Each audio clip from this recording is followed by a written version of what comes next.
माझ्या अंदाजे 2 दिवस झालं सर्वत्र पाऊस चालू आहे. आमच्या इकडं तर एवढा मुसळधार पाऊस चालू आहे ना, की बस सगळीकडे पाणीच पाणी झालेलं आहे. तर मी चालले आहे आमच्या छोट्या चिमणीला क्लासला घेऊन शिनी. तर क्लासला जाण्यासाठी एवढी दिक्कत आहे ना आता.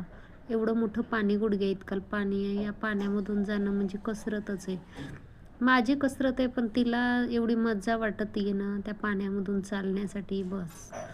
नुसती उड्या मारीतच चाललेली असते पाण्यामधून शिनी. तर म्हणलं बाई 2 ते 3 दिवस झालं सुट्ट्या येतात, तर नको आता सुट्टी घ्यायला. आता गणपती जवळ आलेले, परीक्षा जवळ येतात.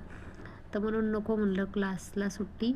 तर मग आम्ही गेलोत. बघा किती पाणी आहे. एवढ्या पाण्यामधून चालत गेलोत. कुठं कुठं पाणी नव्हतं, पण कुठे कुठे खूपच जास्त पाणी होते. आणि मग एवढ्या पाण्यामधून आम्ही गेलोत. आणि बघा किती मुलं पण मस्ती करतात सगळे रस्त्यामध्ये. आणि आमची चिमणी तर बघा कशी एन्जॉय करायला लागली पाण्यामधून शिनी. तिला मज्जा वाटायला लागली पाण्याची.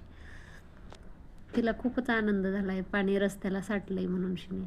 तसं तर आम्ही सुद्धा कधी कधी ज्यावेळेस पाणी साठायचं त्यावेळेस आम्ही सुद्धा खूप आनंदी व्हायचो. आम्ही सुद्धा पाण्यामध्ये खेळण्यासाठी खूप तगमग करायचो. तसंच तिचं पण मन आहे.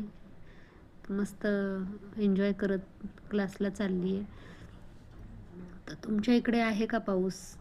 आमच्या इकडे तर खूपच आहे बाबा. तर तुम्हाला सर्वांना विनंती आहे, तुम्हाला कसा वाटला माझा मिनी ब्लॉग? आवडला असेल तर लाईक शेअर नक्की करा, सबस्क्राईब करा.